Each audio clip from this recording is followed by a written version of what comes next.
Hey friends, this is Dolynny TV as the Edmonton Oilers load up for their game against the LA Kings. I mean that literally because we've made a move today. And of course, friends, the Oilers in LA for Game 2 of this California road trip. Game 3 set to see us face the Anaheim Ducks. And of course, in typical Oilers fashion, if you're looking for an update on the potential Ollie Rodrigue call-up for the Anaheim game, Ken Holland's in attendance last night and watches Ollie Rodrigue give up 4 goals. Of course, the one blip in his entire season thus far. And it just so happens that our general manager that might have been recalling him for Anaheim's in the building. So you know how that usually plays out in Edmonton. So we won't worry too much about Ollie Rodrigue. But friends, we will worry about the move from earlier today, just a few moments ago. Before we get there though, if you're new to Dolynny TV, I need you to hit that subscribe button here on the channel. Trying to close off 15,000 before the start of next year. That said, it is December 30th. That's going to be a hard task, so we're just going to calmly do it sometime into early January. All right, enough about me, enough about the amble. Let's get to the Oilers' moves ahead of LA tonight.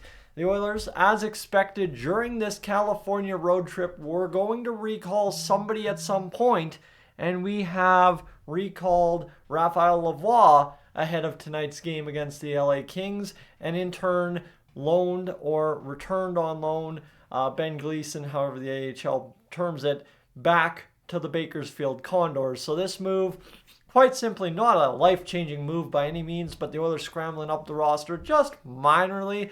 I assume what this does is it continues the trend where the Oilers continue to try and change the complexion in the bottom 6. Obviously, the moving up Mr. Ryan McLeod to the second line has played dividends 5 times over already over the course of, about 7 periods or something like that.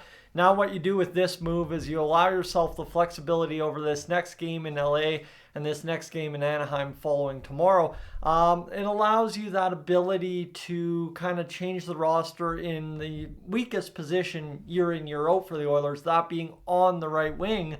And Connor Brown still not producing much, had an assist against San Jose, but again, anybody that would sit here and applaud Connor Brown for getting an assist against San Jose and bumping himself up to be on pace for 6 points in a season over the course of an 82-game year. Again, it's San Jose, guys. Like, there's nothing to celebrate there. Good for Connor Brown, and I hope it starts a turning point. But again, nothing that's going to sit here and make me scream up and down that Connor Brown is back by any means, right? So, as we look at it here, you change that complexion by bringing up Raphael Lavoie, who's a big body, is physical, can fight, and also has a pretty good scoring touch.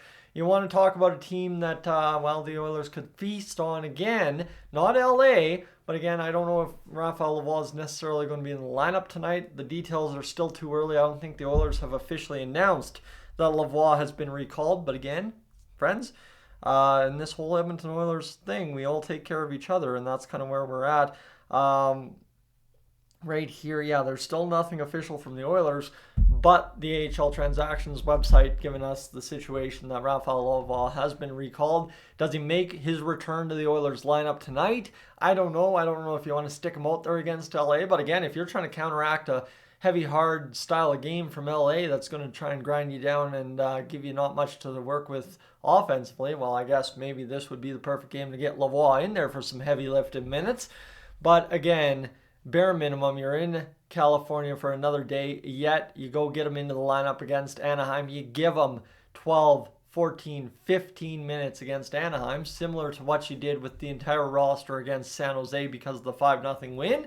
And you go out there and you allow your youngster to gain a few bits of momentum in the NHL. And then obviously with whatever happens with Dylan Holloway and Sam Gagner over the next few days here, right? Sam Gagner is not projected to be back in the lineup until at least Jan 2nd, and then Holloway's either Jan 2nd or the weekend.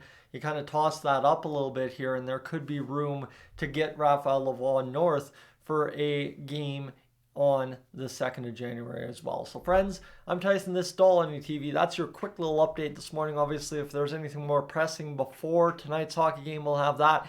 Other than that, you'll see the live stream go live to hit your reminders probably around 2 o'clock this afternoon, and then we'll talk from there. I'm Tyson, Dolynny TV, up on, over here.